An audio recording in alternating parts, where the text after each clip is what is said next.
Olá, meus amados. Aqui quem vos fala é o pastor Marcos, direto do canal Teologia Livre, com o tema Capelania Hospitalar, aula 2. Desde já eu peço aos amados, se inscreva no nosso canal, ative o sininho, em notificação marque a palavra todas, para estar recebendo os nossos conteúdos automaticamente.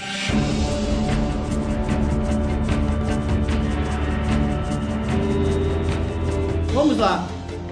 Nessa segunda aula, vamos estudar ministração na capela do hospital.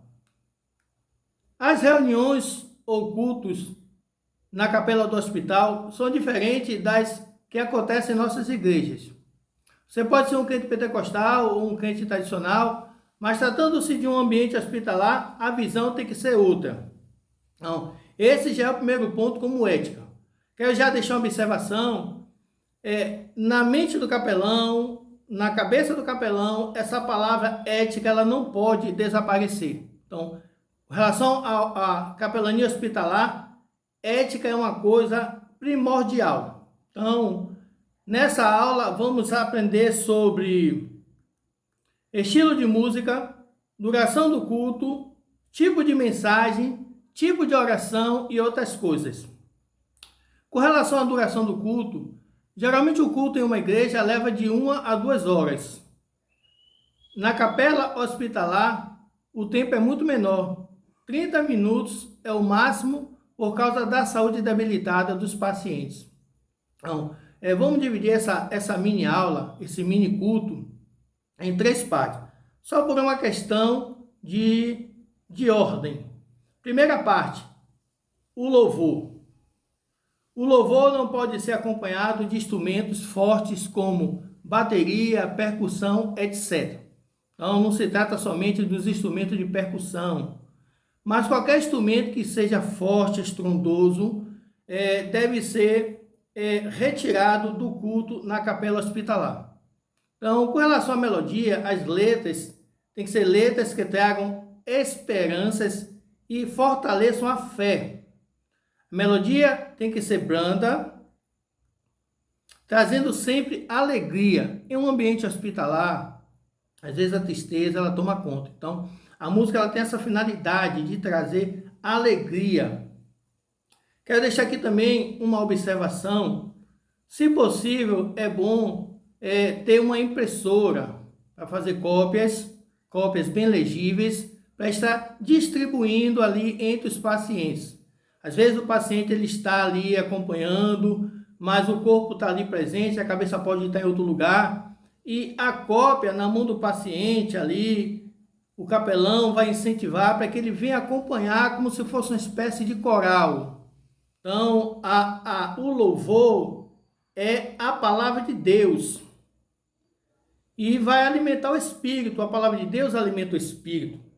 E um espírito forte, alimentado, ele vai estar abençoando o tratamento médico. Então, é bom ter cópias bem legíveis para que os pacientes possam estar participando do momento do louvor como se fosse uma espécie de coral. Então, segunda parte, ministração. Em um culto de 30 minutos, 10 minutos para a ministração é o suficiente para resumir a mensagem.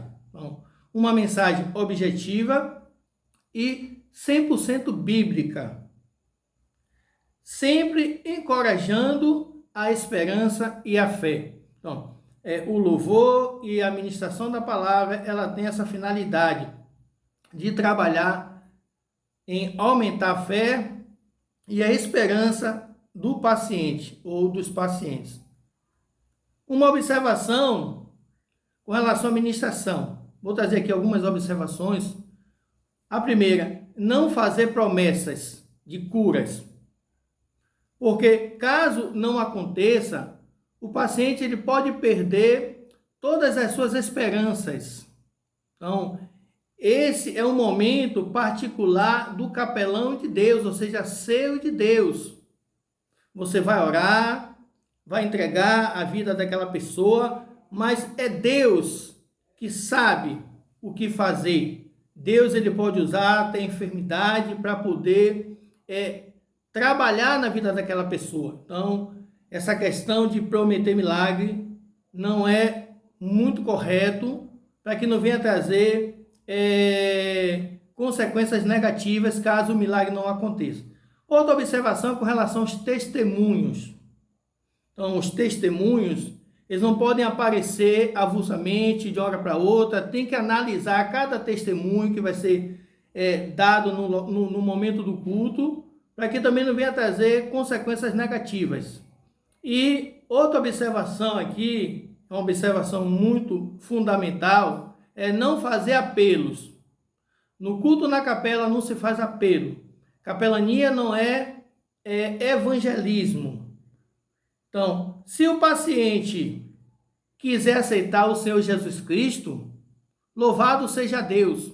O capelão e sua equipe vai ouvi-lo com todo carinho e preparar todo o passo a passo para a nova vida cristã do paciente. Então, o apelo não pode ser feito, mas se caso ele sinta no coração o desejo de aceitar a Jesus, então tem que ouvir ele com todo carinho e trabalhar ali o passo a passo na vida cristã, que ele vai ter que começar a passar o processo de batismo. Então tudo isso vai acontecer, mas não fazer apelo.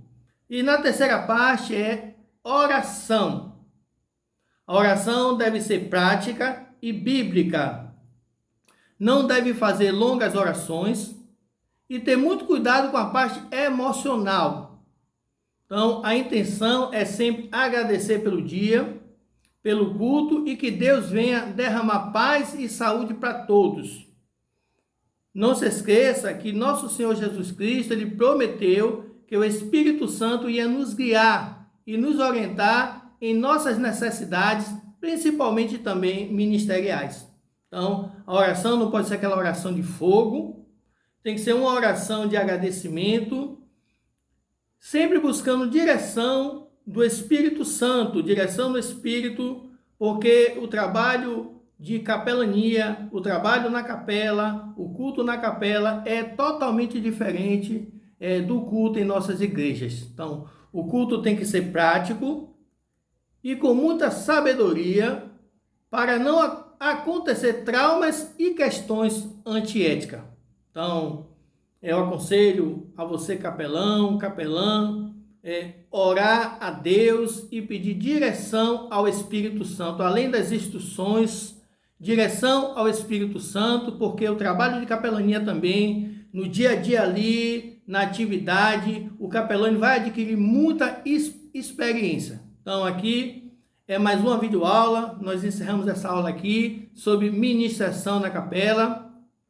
Você que gostou desta aula, deixa aí o seu like e compartilhe esta aula para que outras pessoas possam ser abençoadas. Então, muito obrigado e até a próxima aula com a bênção do nosso Deus. Shalom, shalom para todos.